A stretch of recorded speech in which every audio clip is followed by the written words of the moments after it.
Good evening, everyone. Thank you so much for joining us for the inaugural, hopefully, Women in Paleontology panel presented by Dinosaur Dreaming. Tonight we'll be chatting about some stories of some very incredible women, but this event is for everyone, just as paleontology is for everyone.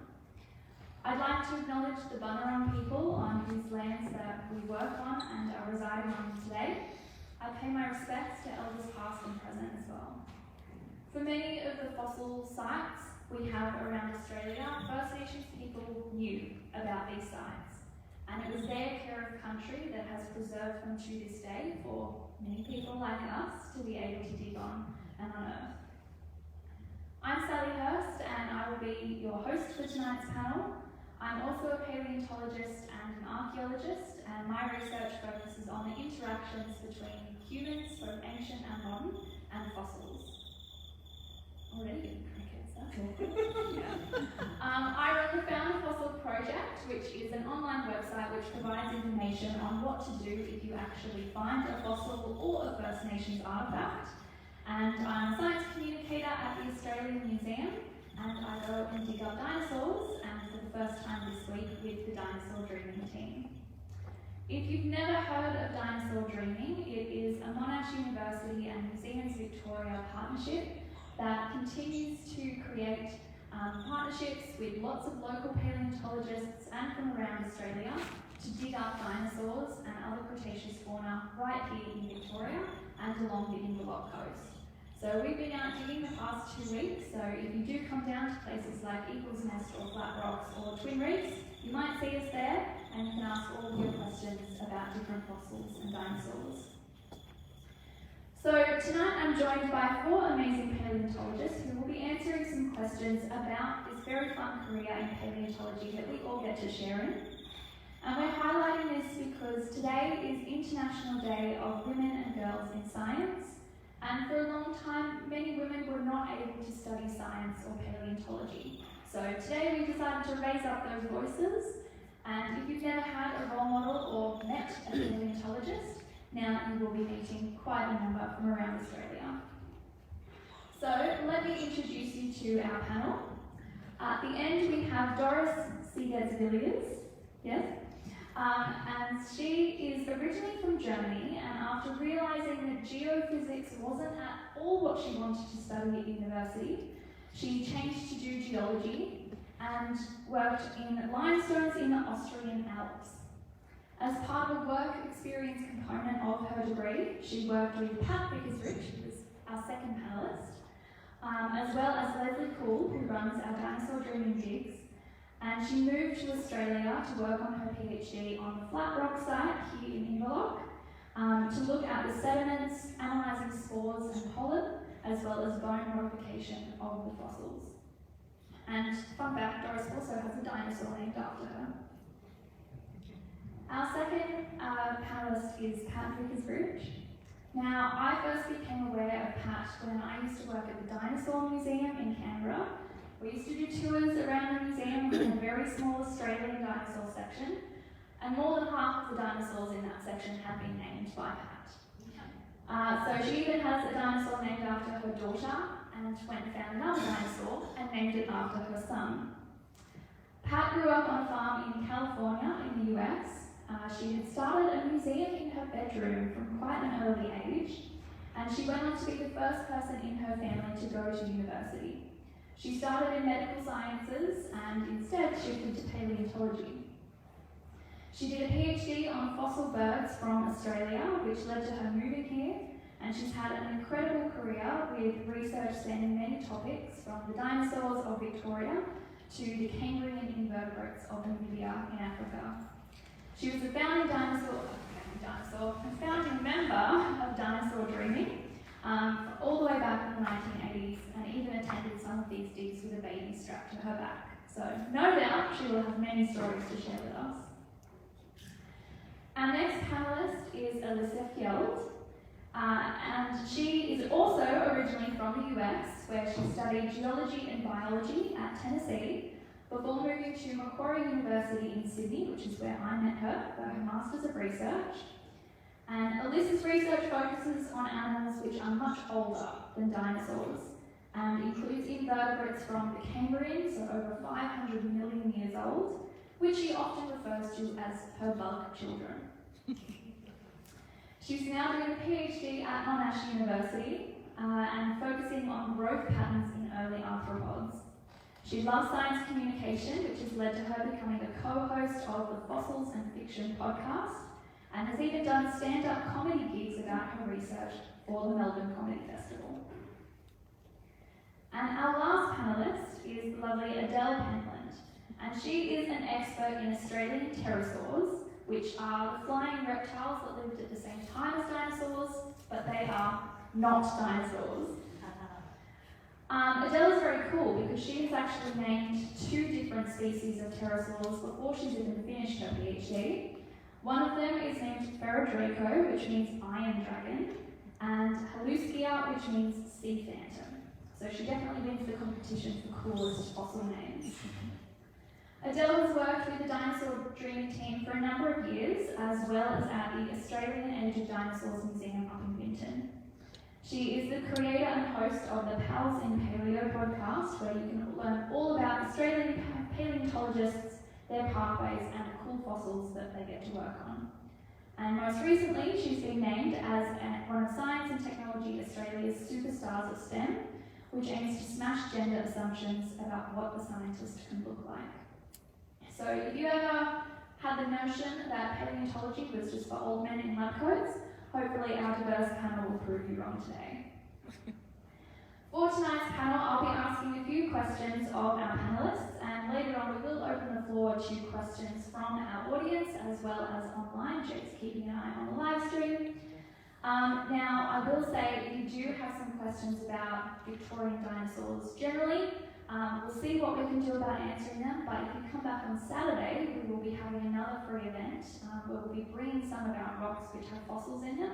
So not only can you see how we process the fossils and the bones, but you can interact with some real fossils from around the world, and you'll have a team of people to ask all of your questions of.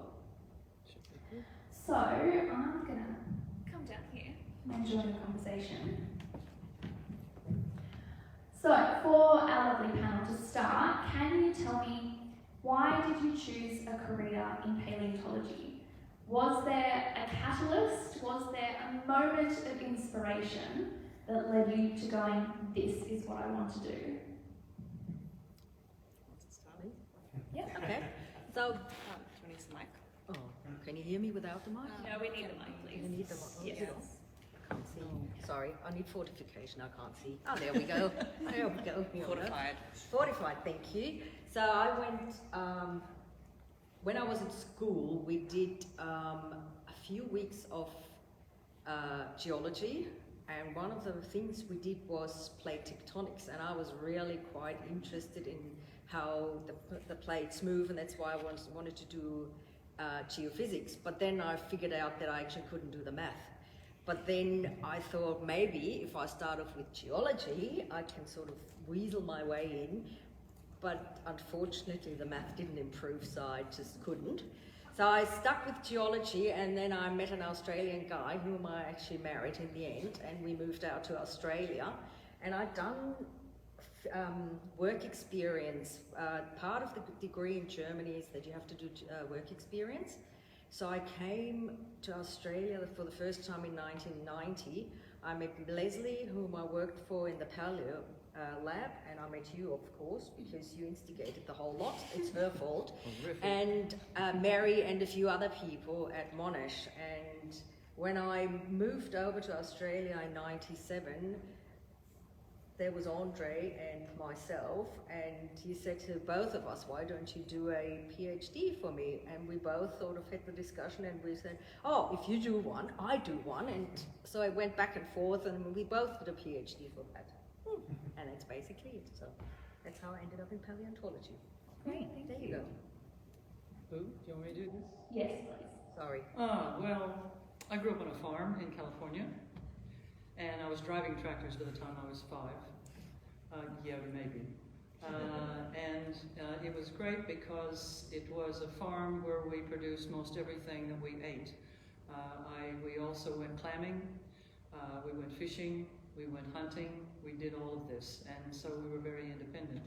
But as being independent, basically you got to know the land, you got to know the soil, you got to know weather and climate and things like that without actually having a course in it. It was actually practical experience. Then I had a lot of boyfriends, but the boyfriends were not boyfriends, they had cars. That was what I wanted, that's what I wanted. And in fact, they were great friends, they were like brothers, and we would go.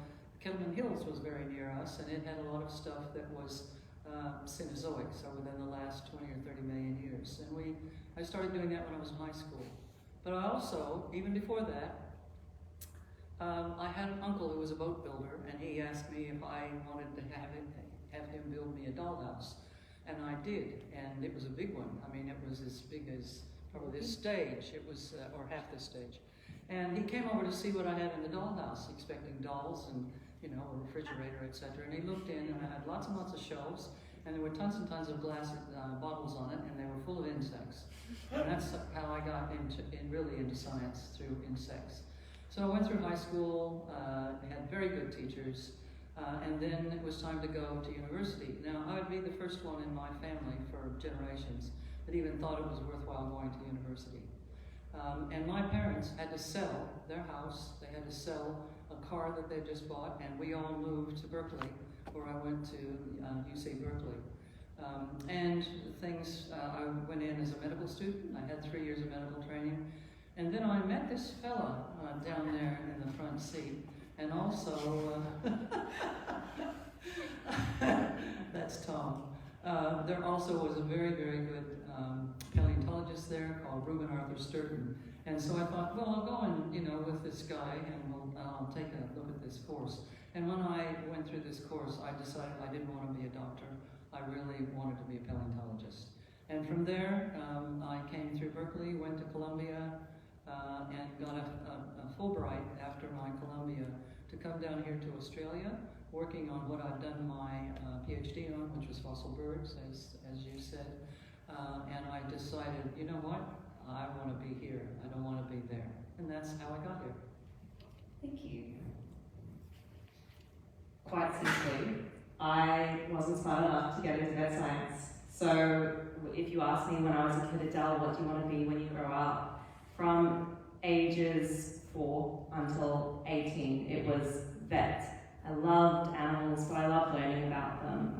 I wanted to help them, but I wasn't necessarily someone cut out for doing surgery, for example. And yeah, I didn't get the marks to get into science at Melbourne University, so I ended up going to Monash University, and everything ended up working out.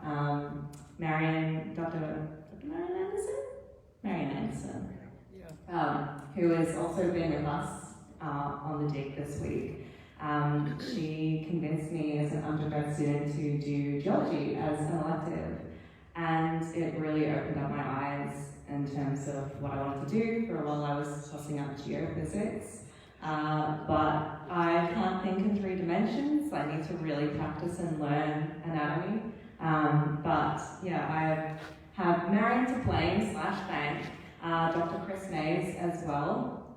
Was a really passionate, I'm getting played off the stage.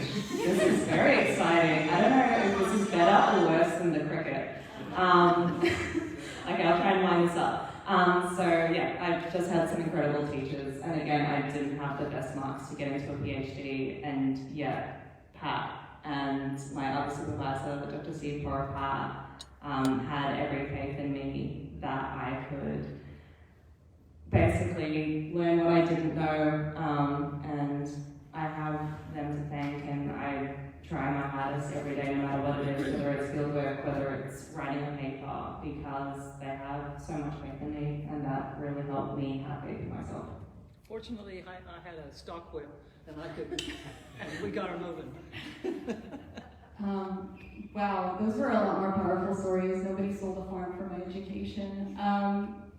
I am from rural Tennessee, not super rural, but my mom grew up without having indoor plumbing, and it's not that finances were a struggle for my family, but there was a lot of pressure to go into something that would be a lot more lucrative. I remember as a kid, I would come in with little bits of natural products that I'd find out in the wilds, pine cones and little bits of gravel that had little fossils in them. And my mother would go, that's very good. Have you considered pharmacy school? And they really wanted the best for me, and I did my best in my high school years, but because of the U.S. education system, I had to still remain in state, and the school I went to did not have a paleontological program, but at the time it wasn't even on my radar. I thought, well, I'll do something that's lucrative, I will do something that will make money, and then I took one geology course. And the professor I had at the time, Amy Brockon, told us that we could go out and do field trips. And I went, oh my gosh, you can do field trips as an adult? And she's like, yeah, we even bring the food. Which was very convincing for me at the time. And it was another professor at University of Tennessee, Chattanooga, that really sparked my interest back in paleo and made it sound like a real career people could do instead of this dream field that people on movies would do. Ann Holmes was a sedentary geologist who got me in touch with the only paleo people at UTC. It was two people they tucked away in windowless rooms. And in the conversations with them, it became apparent to me that doing US paleontology was monetarily quite out of reach. I couldn't afford field camp. And I got so fed up with the whole ordeal that eventually I just went, you know what? I'm going to leave academia forever. I'm going to run away. I moved to Japan. And of course, they put me in a paleontological and geological high school. And I spent the entire time gawking at all of the fossils and the rocks, and everyone there was so supportive. They were just like, oh, so what are you doing?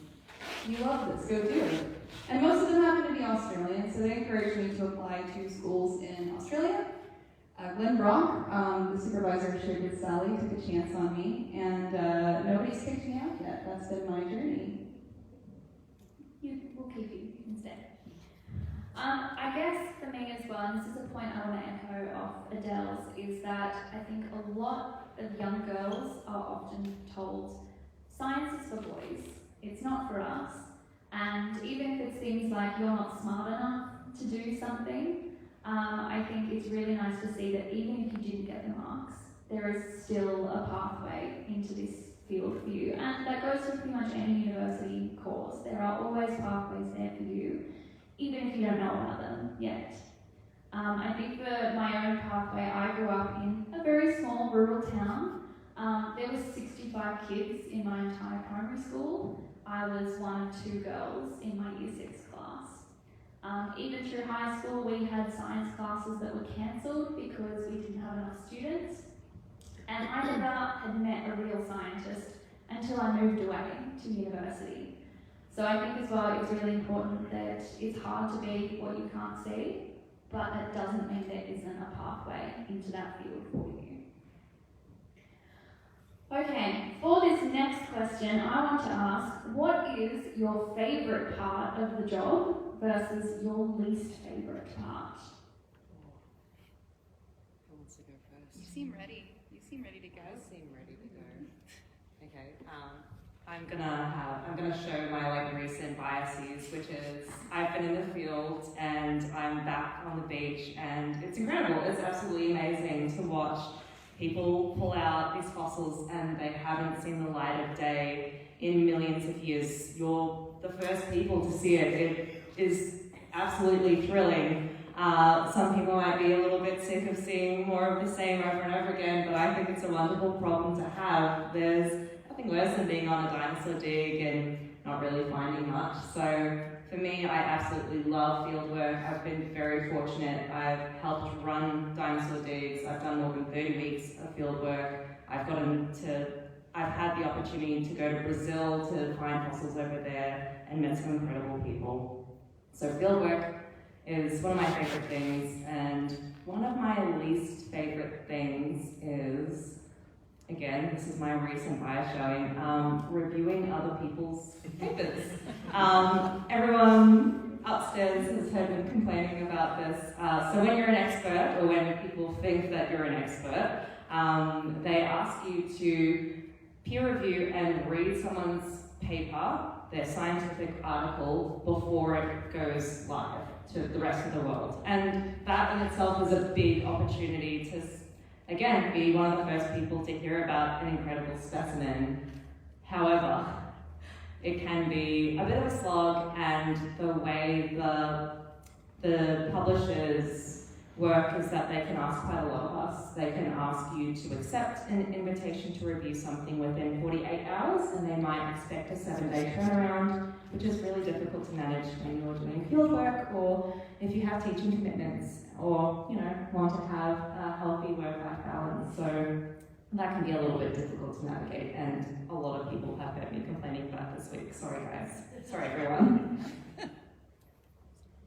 Well, would you like to say something? I'm with Yeah. Adele. Fully fieldwork is fieldwork is probably the Is best. that on? I guess so. Yeah, just keep it nice and close Oh, to there it the is. mouth. Yeah, fieldwork is probably the best. I think it can be a bit tedious when it's cold, because although I'm from Germany, I hate the cold. But fieldwork, you meet lovely people. As Adele said, you're looking at things that no one has ever seen before. And it's almost as real, isn't it, when you lift a piece of rock off and there's something there and you go, oh my gosh, this is wonderful. So yes, absolutely. And least favourite things, when I wrote my thesis, there were some parts that I really wasn't that interested in. So as everyone is, there's always things you're really, really interested in, and other things where you sit there and you think, do I really have to do that? I do not want to, and you just spend so much time on trying to convince yourself that you have to do it and just get it out of the way, but you just don't. So, but once you were doing something that you really, really like, it just flows, doesn't it? What about you? Is it still on? I don't know. I haven't got my eyes. No, it's not. Oh no, I haven't got There my it is. eyes. There you go. Well, they've really covered a lot of ground. I think the most important thing to me is getting people to work together, and I have been doing it ever since I was 5 years old. We had our farm, and we had a lot of Mexican immigrants that came in to do the work, and they were like our family. And I so enjoyed working together with them in the field, and I learned some bad Spanish, but my father spanked me once for learning something I shouldn't have said. But all through my career, I've really been more interested in getting together people from all over the world. And Tom's been there with me in most of these cases. So we've worked in places like Iran. We've worked in places like Siberia.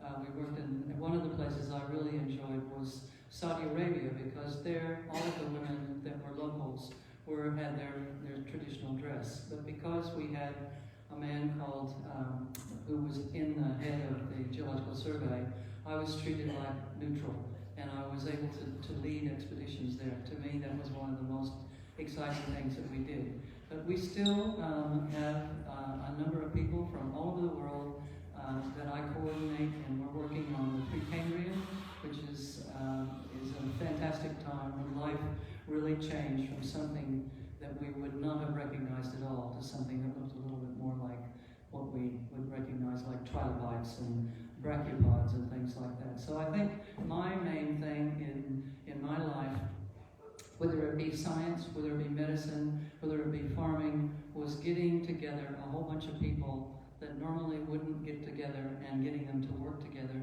And you find out so many things that you didn't know by doing that it just gives me the greatest joy in my life. I have one here. That one can be yours if you'd like.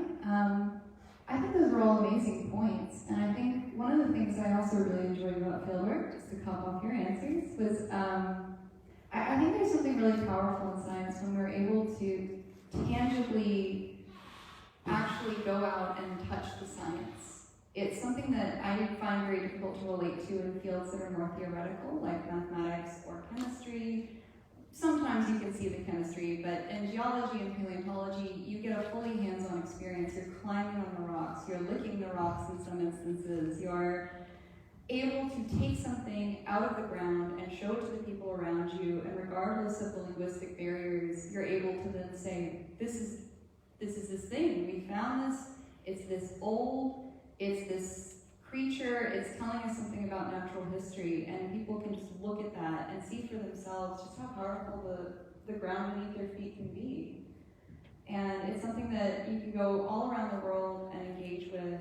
It's something that most people are able to appreciate on a pretty fundamental level. As complicated as paleontology as a science is, the minute you dig up a cool fossil, everyone can look at that and go, wow, that's pretty neat. That's a neat little friend. I would say my least favorite part is arguing with other scientists. I don't like arguing in general. I find it very nerve-wracking. I'm not a confrontational person. But I really enjoy the part of arguing where you both come to a new conclusion, where you're basing something off of the science you've developed in different ways. And I think that's something that you can only really find through engaging with paleontology in these kind of scientific and academic settings. Even our dig crew, who are primarily volunteer-based, have so much experience and so much wisdom, and I learned so much from them that I would never get in an academic setting. And they're so kind in the way that they do that. But I don't like it when people just come up and say something like, oh, this fossil is no good. I don't know. Jake telling us that this dinosaur no longer exists. Have Sorry. us on today. So, this might go off a little bit off the last question as well, but what is the coolest thing that you have done or discovered or completed in your career that your teenage self would not believe?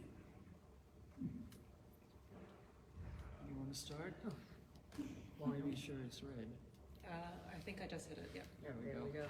I think my teenage self would have never thought that I actually moved to Australia. So for me, I was more homebody when I was little, and I would stay at home. But then everyone just pretty much keeled over when I announced I was going to move to Australia. It's like, "What? Why can't you move to America?" And I just said, well, America is not where my husband is, so that makes it a little bit difficult. So, is it me? Sorry. So, yeah, I think probably the coolest thing for myself, and what I never as a teenager would have thought, was just going to another country. I think I could have imagined going somewhere within Europe, but pretty much apart from New Zealand, Australia is probably one of the furthest things away from Germany. So, yeah. Great, thank you. It's hard to say what the most interesting thing as a teenager. I think, not as a young kid, I think having that connection with the Mexican workers in our field was probably one of the most wonderful things I had, because it was the first time that I had any multicultural connections.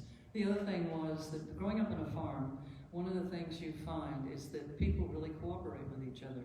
And so, you know, if I didn't have enough pumpkins this year, but my neighbor did, we would trade pumpkins. And I always remember also going into the supermarket. I think it's got something to do with this.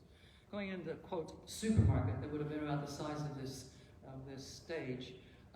And we had to buy a few things, and to get them, we didn't have any money other than pumpkins or cows or something like that to trade. And if they didn't want it, they said, oh, we'll put it on the tab, and you can come pay us later.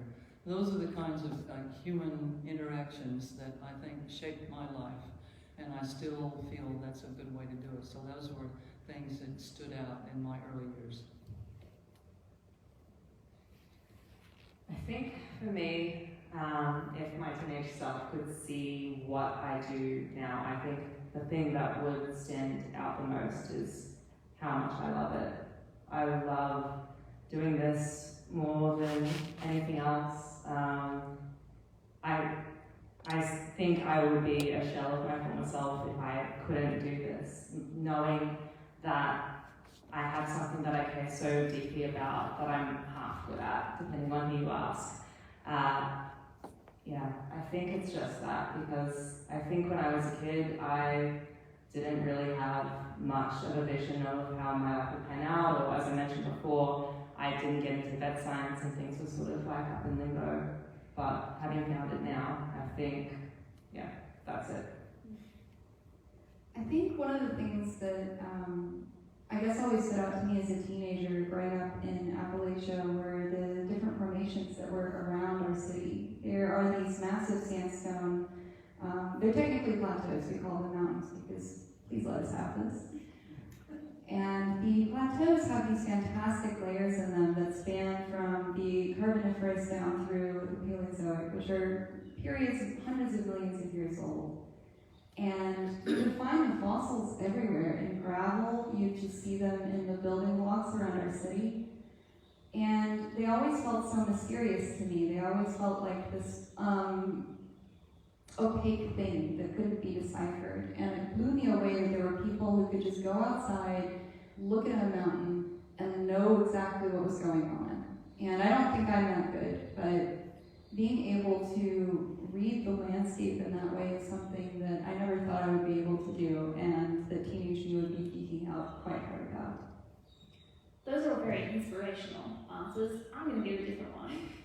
I love fieldwork, and I've been very lucky that I've been able to go to the Canadian Badlands, to a place called Dinosaur Provincial Park, and it is one of the richest dinosaur bone beds in the entire world. More than 5% of all known dinosaur species can be found in this one little park. And the first year I was there, about 3 years ago, we were prospecting, so we would just go for a hike, essentially, and we'd scan the ground and see what dinosaur bones we could find. And you have to be quite picky at this park because there's so much material, you're literally tripping over dinosaur bones. So if you just found, a complete leg bone or something, where's the rest of the skeleton? We don't care. So on one of these days, I was up quite high on one of the valley walls and I found an articulated hadrosaur skeleton. So hadrosaurs are massive. They're basically massive cows. They're big herbivores from the Cretaceous.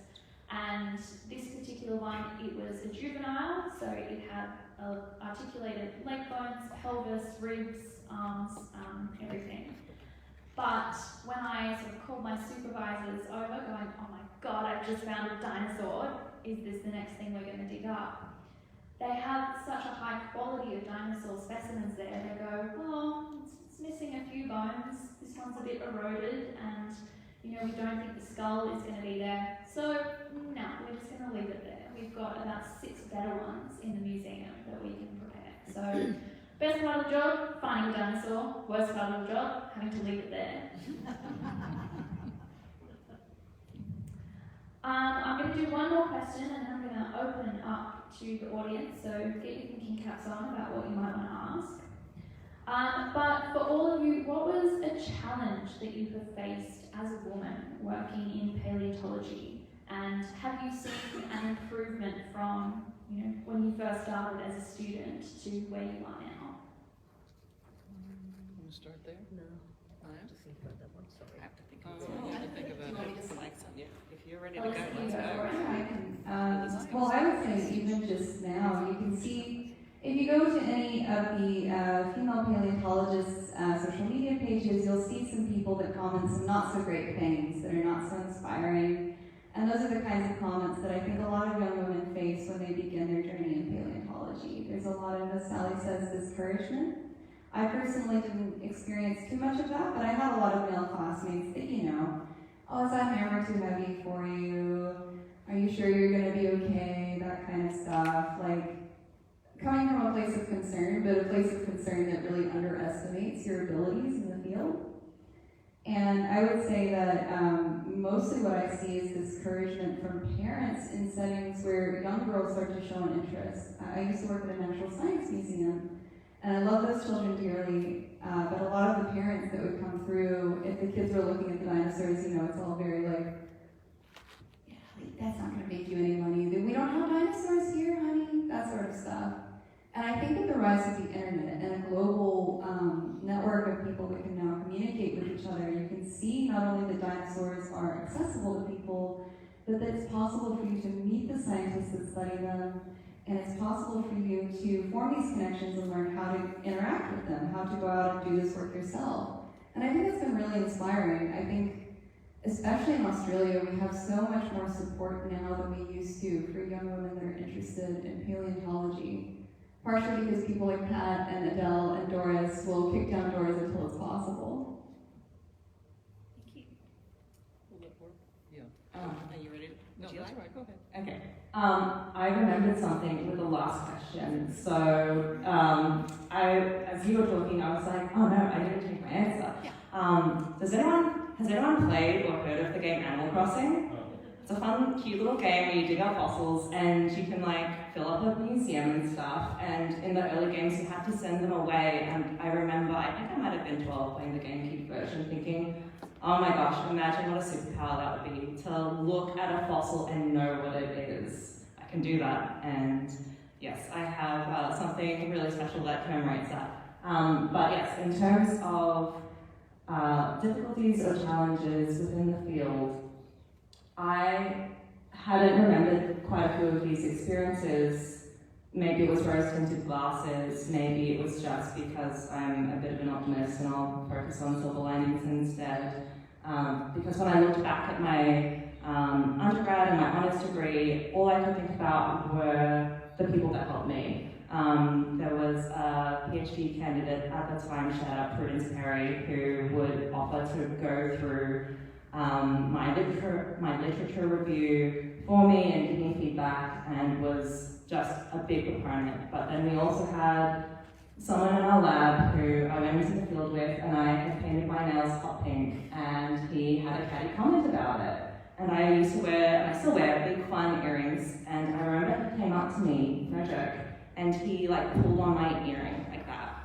And this is not a good guy. He is not working in Australia anymore, thankfully.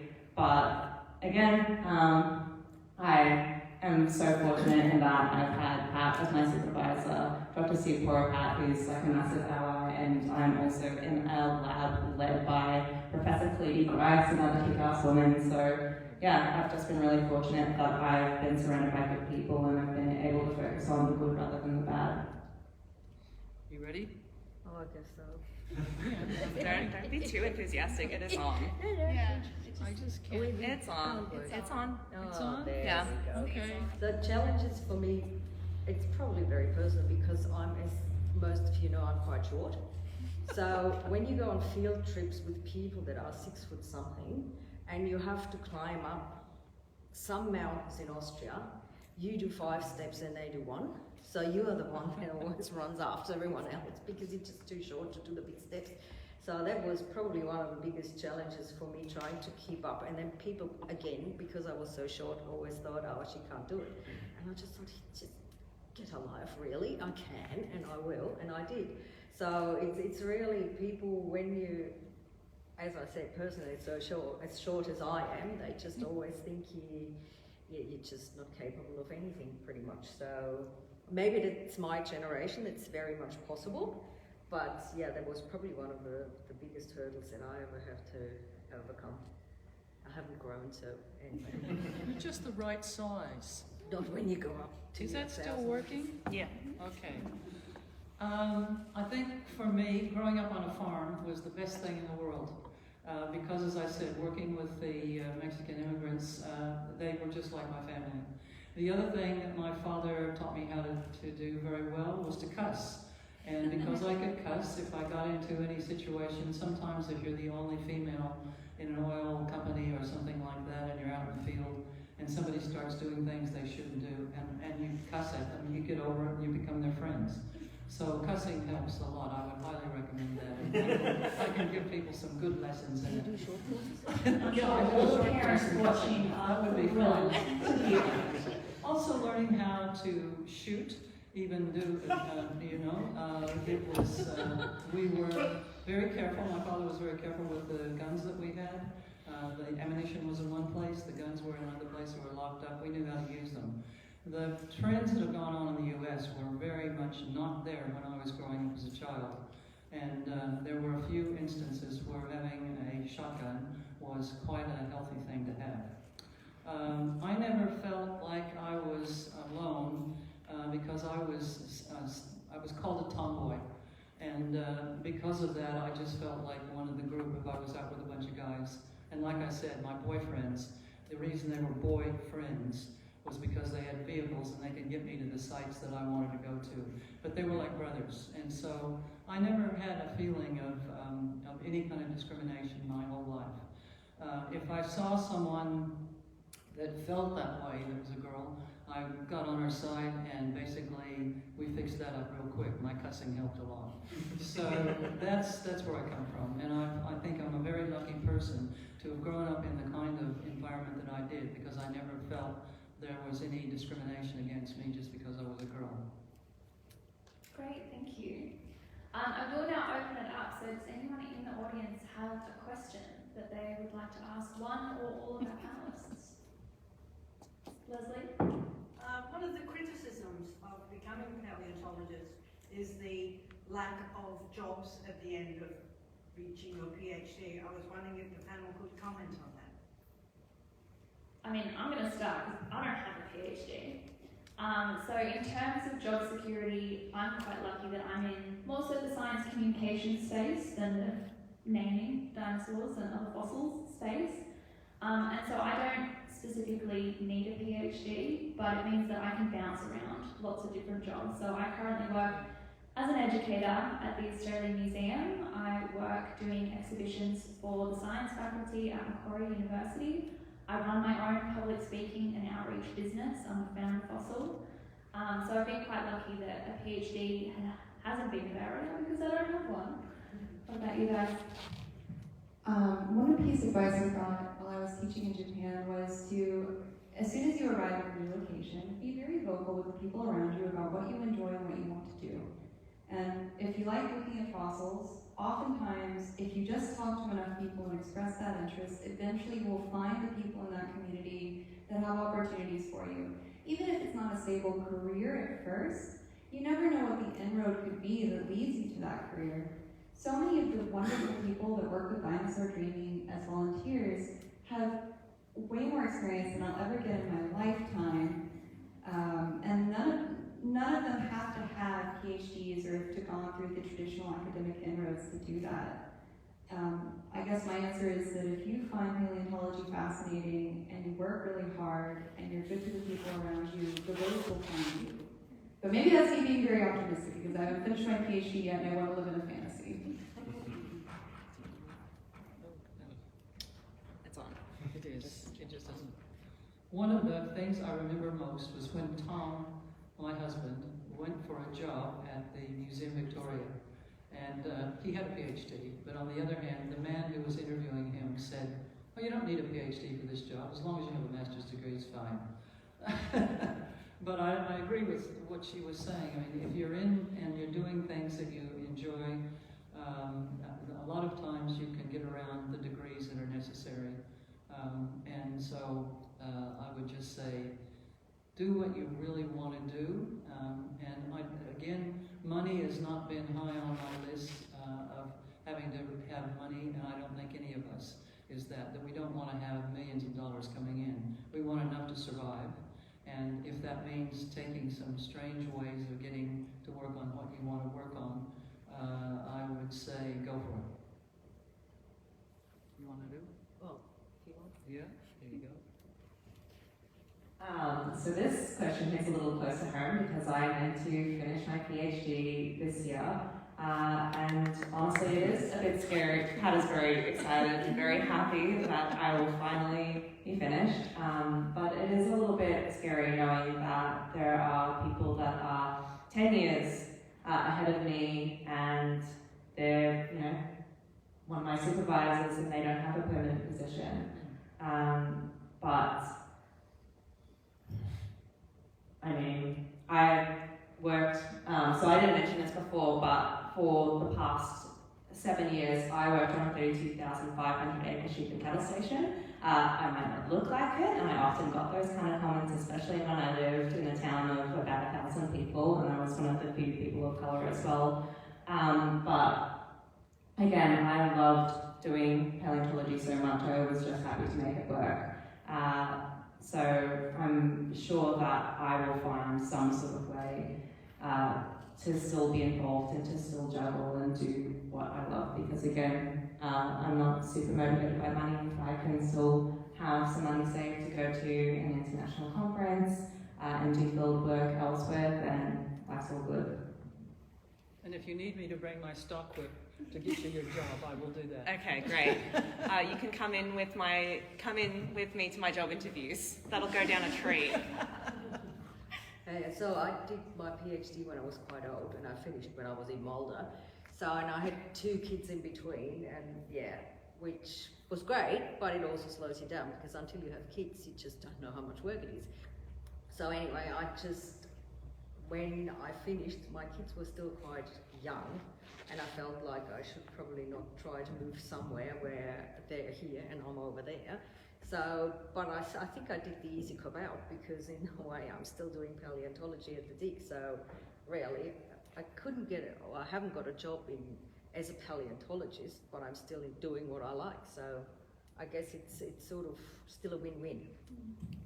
And shameless plug here, I think that's one of the best things about digs like Dinosaur Dreaming, that you don't have to have a PhD if you want to be involved in paleontology. You don't have to have a job in the field. You don't even have to be studying anything relevant.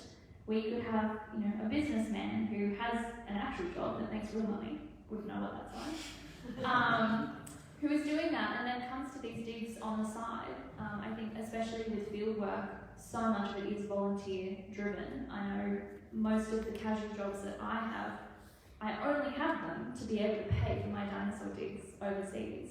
And I have to kind of accept that job insecurity, but again, if it means that I get to do what I love, I'm happy to do that. Cool, great question, thank you, Leslie. Were there any other questions from the audience? I was just wanting to know just your general experience. Are people becoming more aware of the Australian dinosaur discoveries compared to discoveries of species in the Northern Hemisphere? That's a great question. Who wants to take it? What was the question? I couldn't So hear the you. question was, If you want to answer it, that's fine. are more people in Australia becoming aware of Australian dinosaur discoveries compared to places like North America, where all the Jurassic Park species are from? I'll jump in. So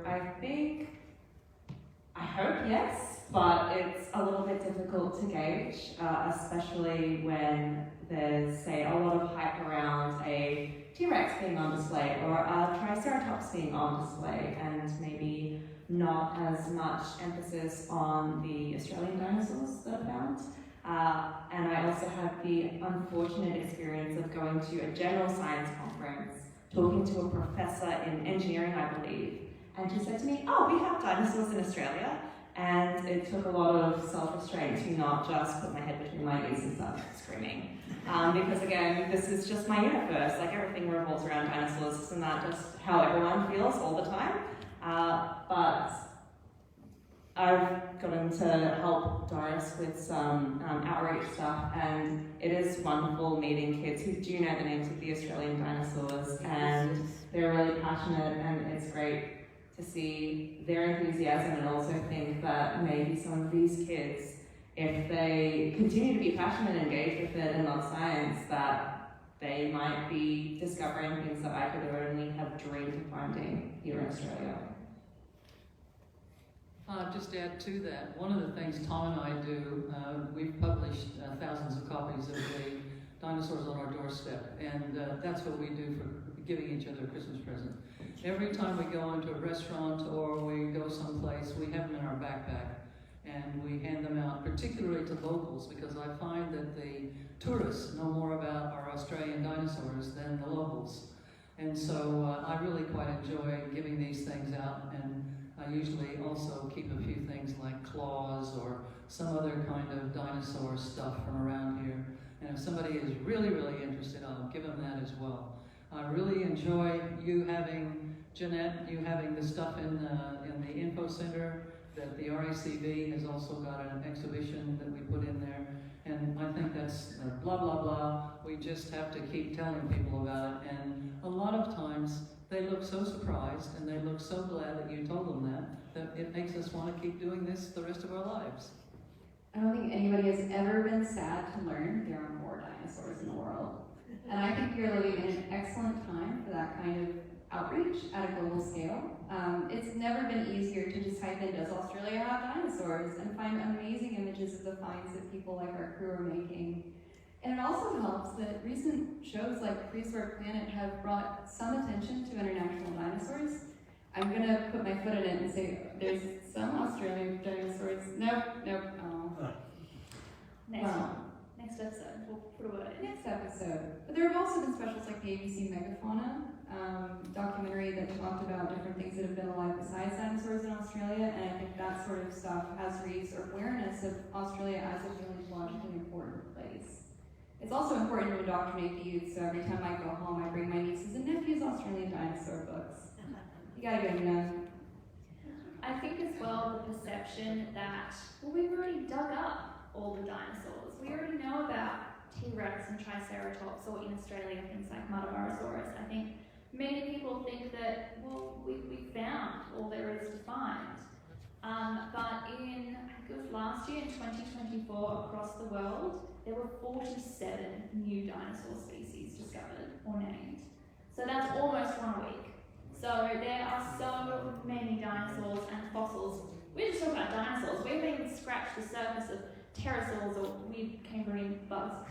But there is so much out there still to discover, and so hopefully people are starting to cotton on to that fact. And as you said, they start looking, well, what do I have in my backyard? Yeah, I think the first thing, however, we have to do is define what a dinosaur is. I went to, what should I call it, somewhere, and bought a ticket, and someone said to me, oh, we're getting some dinosaurs next week. And I went, oh, what are you getting? Oh, a diprotodon. And I was like, oh, that's not a dinosaur. And then my husband took me away and I couldn't explain. So I just... So for reference, a diprotodon is a giant wombat-like creature. Yes. Not alive at the same time as the dinosaurs, but they were Australian animals. But definitely not a dinosaur. Not a dinosaur at all, no. So I think we have to be on a mission to really make people aware of what exactly a dinosaur is. Amazing. Okay, were there any other questions from our audience? Jake? I got a few online. Okay, yeah, go for it.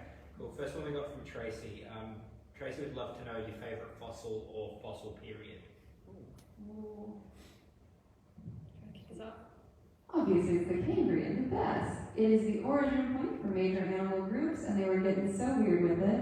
Everything we find in the Cambrian challenges our assumptions about what we know about what animals even do, how they make their bodies, how symmetrical they can be, and why they are making certain choices with appendages today. It's the great experimental dress period for life. It's their middle school goth phase. And I would have to say my favorite fossil of all time is probably an Amlocaris, because I think it's just a fantastic weird little fellow. It's a cat-sized, predatory, bug-like creature, I guess would be the simplest way to put it. It had long stalk-like eyes, a radial mouth, and large frontal appendages that could drag prey into its mouth. And the animal was so strange that when we found partial material for it for years and years, we thought they were 3 separate animals, at least 3 separate animals. And I think there's just something really cool about being able to put them all together and go, no, that was one guy. You're entitled to your opinion, and here's why you're wrong. Right, so it is the Cretaceous, I'm sorry, but the Cretaceous period does have the largest animal to ever fly, which of course was a pterosaur, and it was Quetzalcoatlus northropi. And this amazing animal was really challenging and messing with our minds in terms of what an animal can do. Because honestly, something that is the size of a male African giraffe that can fly is both exceptional and terrifying. So for pterosaurs, you can just see them, and again, it just really stretches your imagination of what's possible. Okay, thanks, mic drop. Probably, I'm going to have to talk to you because I've got Kimberella that might get to know an Amlocaris. What I like is finding animals that go across a boundary. In fact, we're writing a book at the moment called Crossing the Line between the late Precambrian, which is about 600 million years, to about 538.80 plus or minus 0.2, which is the boundary.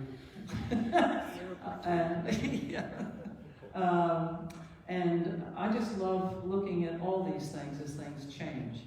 because like you say, you're very excited, and I'm excited about Anomalocaris too. But I think I want to introduce you to a couple of the Precambrian, late Precambrian things, because it's a time when life is so weird on one side of it, and on the other side of it, even though there's lots of weird things begin to get a little bit more, you can recognize them, and that's a boundary that's good. But then there's all these other boundaries. The boundaries of Precambrian is only one. So I think everything is interesting. That's exactly what I was going to say. I don't think I have a favorite fossil. There's certain, I look at a fossil and go, gee, you're beautiful, and I look at another one and I think, no, it's just not for me. So I think it just depends on the fossil. Like I like trilobites, and I'm a bit partial to ammonites because where I used to go to university was Jurassic, so we were half an hour away from great Jurassic sediments, marine sediments, and you just find ammonites in there. And one of the first field trips that I ever went on, and you know, with your first year student, it was probably a month or two into studying geology, and we're in this quarry, and our lecturer was just giving them the spiel, and we're just going looking around, and one of our guys was sitting on a segment of an ammonite. And if a guy that 6 foot sits on a segment of an ammonite, then it was a pretty big ammonite, and it was this sort of big thing here. So they did grow to really ginormous sizes. They could be about this big, and then they could be a metre or more across. So that was one thing why I liked it as well. So yeah, but I do like vertebrates, obviously, or I wouldn't be at the dig. But I have to say one thing. This dinosaur sitting on my lap is named after my daughter. This is Leelinosaura amicographica, named also after the Friends of the Museum here in Victoria and the National Geographic Society. So I have to say that is a favorite. And then I have another one named after our son, Tamimus. So if I didn't say that today, my daughter and son would get really annoyed at me. I suppose I should say I like trilobites. I'm sorry, Ginger and Marissa. For me, I'm going to have to put a vote in with Cretaceous as well. Not necessarily the fine ones, gotta say. My favourite fossils, dinosaurs, are the pachycephalosaurs. So if you've ever seen the dome-headed dinosaurs that they're always depicted headbutting each other, those ones are my favourite because anything that might use its head as a weapon has my respect. Okay, was there another one online? Got a couple more. One from Mason. What's your favourite Australian fossil and why? I'm going to lose my pterosaur card with this one, but I think it's Dinosaurus matildae. So Dinosaurus is a long-necked dinosaur. It's a sauropod. So think Littlefoot from Land Before Time, or if you're not my generation, what is it, Arlo from The Good Dinosaur? Is that right? Okay, they're nodding, good. So Dinosaurus is a 15 to 18 metre long animal that weighed about 20 tons. And I was able to find the leg bone of one of them, and it's about as big as I am, a little bit shorter. It's 1.5 metres long. And yeah, I'm just absolutely captivated and taken with them. But it's that personal connection as well of being in the field with some of my favourite people, just out in the outback in Australia and digging up an exceptional specimen and then just looking at the side. It's like, okay, the neck's here, the torso's here, I'm going to scratch around here, and yeah, there it was. What about? I think I have to go back to the last question. I do appreciate them all, actually. I don't think I have a favourite one. Yeah, you go ahead, and if I can come up with a favourite one, I'll let you know. Well, besides the ones I've told you about, I think my most wonderful discovery was a form called Rungia, which is a late Precambrian beast that is three-dimensional. And until I found this particular specimen, there was not very much of it known. And I was with two of my Russian colleagues in Namibia, and we were walking over this area that has become, Tom and I now have spent 23 years working in this area. One of them was Andrei Ivantsev, and the other one was Misha Fedunkin. I found this thing, and I said, I wonder what this is. And Andrei came over, and Andrei is one of the best prospectors that we have. He looked at it and he said, I should have found that. And he walked away. And then he came back and he said, I apologize. But that was a wonderful fossil to find, and Andre and I have worked together for many, many years. Anything else? Not at the moment, thank you. I Still thinking. I have two answers to this, one that will please my fellow bug enjoyers and one that will not. My bug answer is Echinocaris, which is a very recent discovery made in South Australia on Kangaroo Island by one of my supervisors, John Patterson, and a team of other amazing people. Echinocaris is a relative of other bugs like Anomalocaris, but it's very interesting because it has a different arrangement of bits on its head that make it look a little bit more fun-shaped, and I think that's very cute. But secretly, this whole time, it's been a bit of a sham. I actually started my paleo journey wanting to look at big cats. But then my supervisor said that their skeletons are all so similar that I would have to do much better at anatomy than I had done. So I have to say that my all-time favorite is actually Palaeo because it has those wild teeth and it is a kitty cat. Yeah, That's pretty good. I'm a simple woman. Doris? No, I'm still thinking. Apologies. Okay. I just can't make my mind. I think for me, there's a dinosaur that was found in Queensland called Dinosaur. It's an ankylosaur, so if you imagine the clubtail dinosaurs that they have in North America, we had a similar set of armored dinosaurs without the clubtails. And this one is beautiful because it's still got the kind of skin and scales preserved on it, and it even has stomach contents preserved as well. So we're, compared to the rest of the world, a lot of Australian fossils are pretty scrappy, I would say. We get some beautiful ones, don't get me wrong, but a lot of what we are digging is small fragments. So when we get something like that that's pretty much mummified, it's very, very special. Was there another question? There was another question in the in audience the I audience, think before yeah. as well. Yeah, did you have one? You're getting pointed at. Can you determine much about behaviour of extinct species, and if so, what kind of evidence do you use to do that? Okay, so the question was, what can you infer about an ancient animal? What behaviour can you infer from an ancient animal studying fossils? Lots would be the short answer. Go ahead. So there's actually a couple of different ways that you can look at behavior in the fossil record. One of them might be things that you see on the animal's body when we recover it. So things like fractured bones, or in the case of Precambrian animals, these little gooey snack creatures that I would very much like to eat. You see them torn up, and you see them receiving damage from storm waves and other events that would have happened in the water column. And these bits of damage that happen to them tell us a lot about what material these animals were made of, which is very handy when you're working in the Precambrian, where all bets are off. Other trace fossils called, I can't ever say it right, but there's a study for trace fossils being behavior that is left behind in other ways. A classic example might be dinosaur trackways, which we have here in Inverloch, as well as in other places around Australia. As well as different things like crawling traces. You can get burrows. Burrows are incredibly important to us as paleontologists because they tell us where in time we are a lot of the time when we don't have other fossils. I think she's pretty well covered it. Just how complete something is. How, if you've got traces, if you've got burrows, you can associate with those kinds of organisms. If you have less than that, then you're doing some guessing. But that's what science is really about. The more you find, the better you understand the behavior and the morphology of something. If you don't have very much, well, you just have to recognize that you need more. That's true. I think you've covered all. Okay. Two things.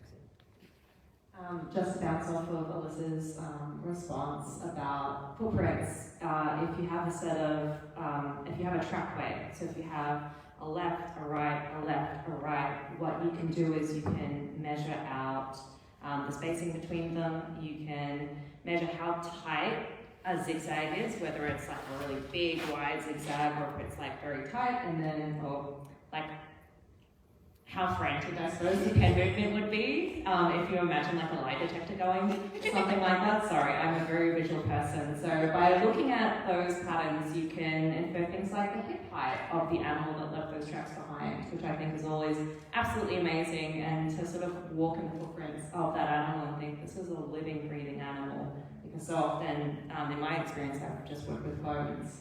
And then another really cool thing I think you can get from behaviour is if you see an animal that has a really gnarly, serious injury that it's healed from, you can make a reasonable guess. I would argue that that animal is probably social, that others like it helped look after it because it was able to come back from something that was pretty severe and beat the odds. I think that's absolutely incredible. Yeah, so we get quite lucky with some fossils which show interactions between species. So things like bite marks are amazing because, kind of like a detective, you can kind of match the murder weapon based on a different predator's teeth. We can see, was it the size of a Tyrannosaur or was it a Dromaeosaur, one of the smaller raptors? In Australia as well, quite recently actually, they've discovered a new Miocene site, so around 23 million years old in the central west of New South Wales. And it has soft tissue preservation, which is very rare, and includes things like bugs. And so there's one amazing fossil of a sawfly. And when they put this sawfly under the microscope, it's preserved in such fine detail that they can actually see the pollen preserved on its face. So we can infer from that that it was probably a pollinator, just like our modern bees and flies are. So even a lot of people think that it's just rock, you can't get anything from that, but as we've said, you can actually infer quite a lot about behaviour from these fossils. Great question, thank you. Yeah, Jake, I think you have another question online. Yeah, we've got one more. Where's a good place where I can learn and practice fossil hunting in Victoria? Without a permit. So I'll just jump in here. I would suggest first go to the Found a Fossil website to see what the laws actually are in Victoria, because it does vary depending on what land type you are on. If you are on your own farm, your private property, you can kind of determine, you can go looking for fossils there, or if you're at a friend's property, you can absolutely go looking there as long as you have their permission and their permission to keep the things you find. If you are in somewhere like a national park, a marine reserve, a state forest, those things are protected, so you can absolutely go looking, but you cannot take anything home with you. There are some crown reserves, I believe, which are kind of like public land, public beaches, not in a protected reserve, where you can have a look and see what you can find. I think if you are going somewhere like that with the intent to hunt fossils, just keep in mind that fossils are a finite resource. We can't just go down to the shop and put some out for you at a beach if you have taken all of them. So we always say, take a bunch of photos, take that home as a memory instead of having to take a fossil home, put it on your mantelpiece. Chances are it's going to have a lot less meaning to you when it's just sitting on a shelf than the wonder you felt when you first see that fossil in the place where it's first uncovered. And so if you can pass on that wonder to someone else by leaving it there, I think that's very worth doing. Yeah, recall what we were just saying about all of this additional information we can get from the environment we find the fossil in. If we remove it from that environment and we don't know where it came from, we lose a lot of information. So it's best to leave it where it is unless you really know what you're doing or you're with some people that can help you do work in a really good way. So the question was, where can you go fossil hunting in Victoria? I'm originally from Melbourne. I'm going to actually go a little bit rogue, and I'm doing a shameless plug for a couple of museums up in Queensland where I've worked closely with those organisations. So you can do what Mason does with his parents, and you can drive all the way up to a place called Richmond in Queensland, and you can go out 6 kilometres outside of town and you can look for fossils that are from the Arramanda Basin, so a massive inland ocean that covered Australia. There were marine predators as big as a bus, something called Pterosaurs queenslandicus. You can find pterosaurs, and I will love you forever. You can find plesiosaurs, all those amazing things. You can also, if you're over the age of 18, you can also put an inquiry in with the Dinosaur Dreaming website. So go to dinosaurdreaming.net, and then you can potentially be digging on the next dig with some of the folks here at the panel. Otherwise, there are other places in Australia where you can go with a team and you can dig up dinosaurs, or you can do a megafauna dig, or you can find opalized fossils. Off the top of my head, there's, in no particular order, Australian Age of Dinosaurs Natural History Museum, which is in Winton, 2 hours up the road from Richmond. You can go to Arramanga and dig for both dinosaurs and megafauna. So yes, you can be digging up dinosaurs and Diprotodon if you are that way inclined. And you could also go with the Australian Opal Centre and be looking through opalized remains of dinosaurs that are not too dissimilar in age to the stuff here in Inverloch. And maybe even some mammals. Maybe even some mammals. Okay, if you feel like going further afield, yet again, Germany has a few good fields where when farmers plough, a heck of a lot of ammonites come up. So if you want to go and do that, let me know and I'll find out more. And I will just say that if you are going fossil hunting and you do find something cool, let us know, because sometimes it might be something, I'll admit, if it's bivalves or shells or something, it might be something that we've got 10,000 of and we're like, you have that, we don't want any more. But for some things, it might be something that is new to science that we have never seen before.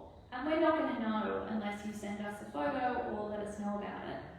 There are a number of Australian dinosaurs that are named after the people who accidentally uncovered them. So we can't name the next dinosaur after you if we don't know it's buried in your backyard. And the same goes for plants actually, because when we found a few in our fossil deposits this year, we found 2 Araucarians, and when we send a photo to Anne-Marie Tossolini at Melbourne Uni, and she wants us to actually hand them over to the museum. So she obviously thinks they are worthwhile keeping, so it's another thing that we can do. So we're not only going for vertebrates, we also do plants. And like, I can't speak for every paleontologist, but I never get tired of seeing your fossils. Show them to me. Even if I have too many, as a scientist, I can't take more. I want to see them. Yeah. I think as well, through the Found Fossil website, I often get people sending me photos of their finds for identification. And more often than not, their find is probably just a rock. It's a very nice rock, but it's a rock all the same. But again, we need people to have that curiosity to let us know, just in case it is the next big thing. Cool. One more question, Jay? Yeah, go for it. Last one. Is being 60 too late to follow a passion of paleontology? And if Hell not, no. where should I start?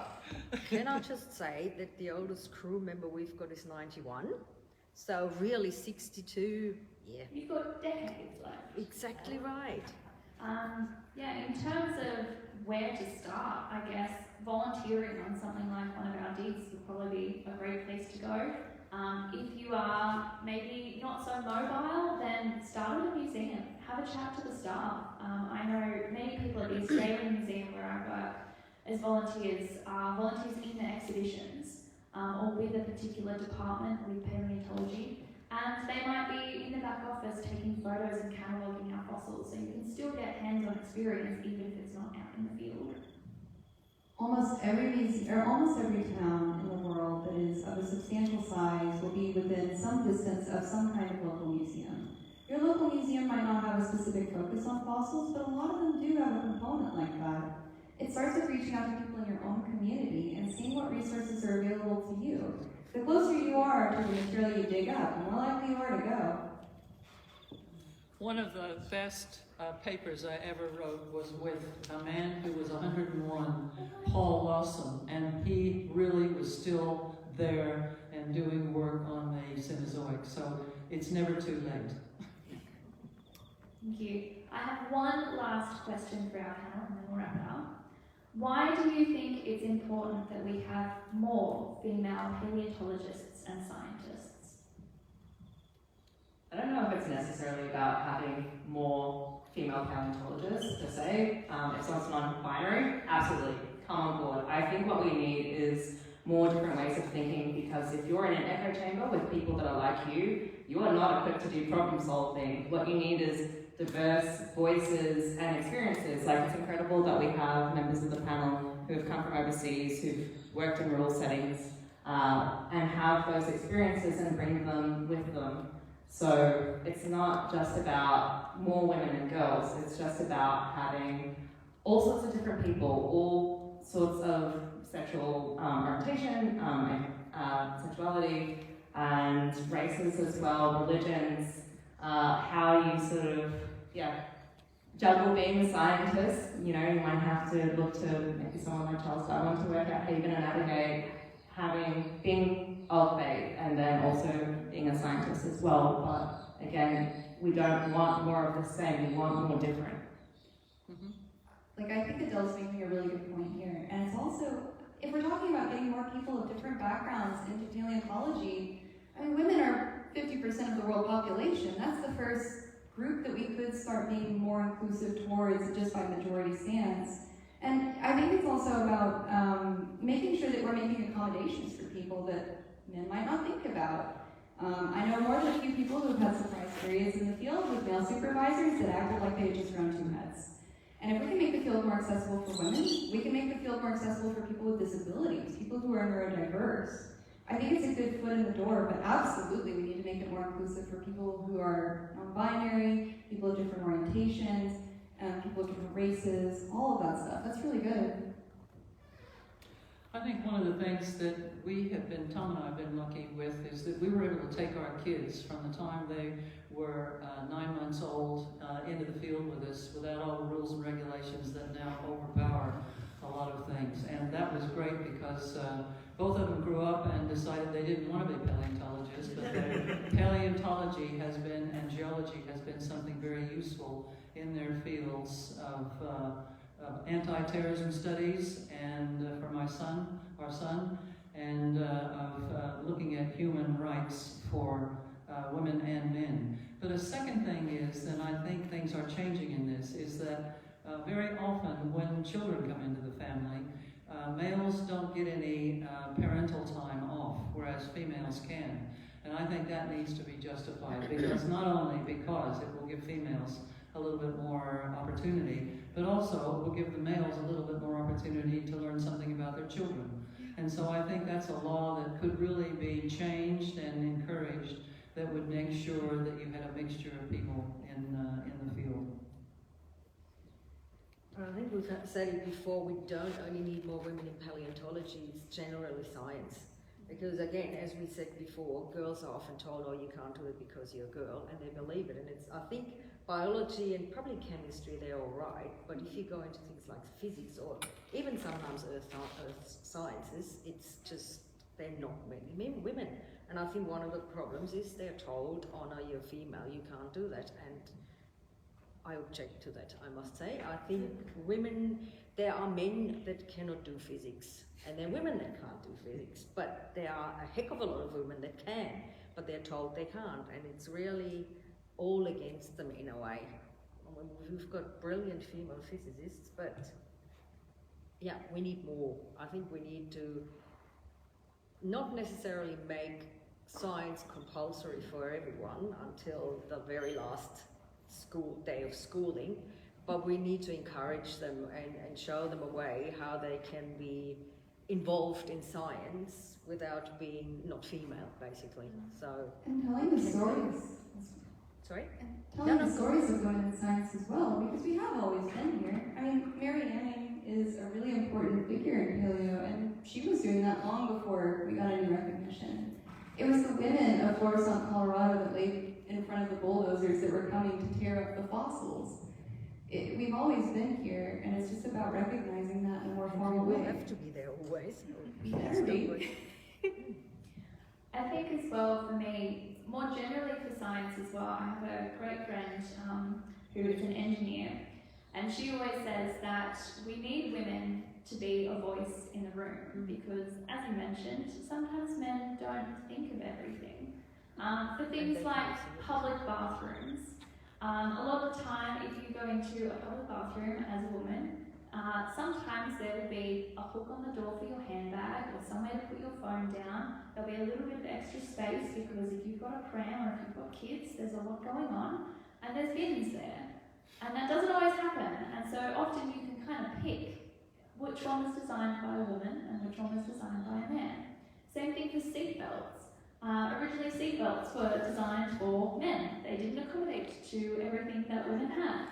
And huge safety thing, where 50% of the population, we need to be a voice in that room, whether that's for science and living generally or for paleontology as well. There's going to be perceptions and ideas that we have that not everyone is going to come up with. So I think that's a big contributor to why we need more and diverse voices in the room. Cool. I think one comment that I would make, and I've already made before, learn to cuss.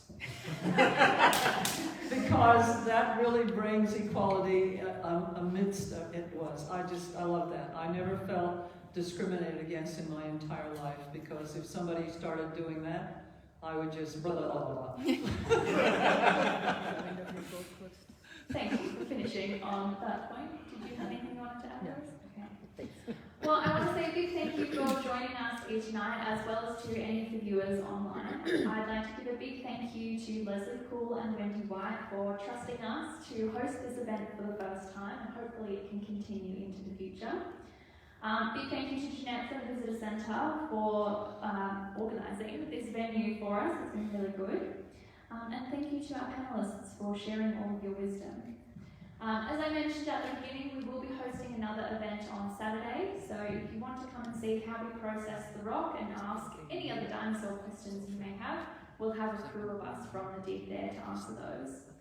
Let me just put something on the screen, because if you do want to learn more about any of the things that we do, both Alyssa and Adele host their own podcast, so if you're wanting to learn more about Australian paleontology, these are both great resources to start with. If you do find a fossil or a First Nations artefact, you can get in touch with me at the Found a Fossil Project, or of course the Dinosaur Dreaming team, and you can check out their website as well to see any future events that might be coming up. And so to finish off, thank you again for coming, and happy International Day of Women and Girls in Science.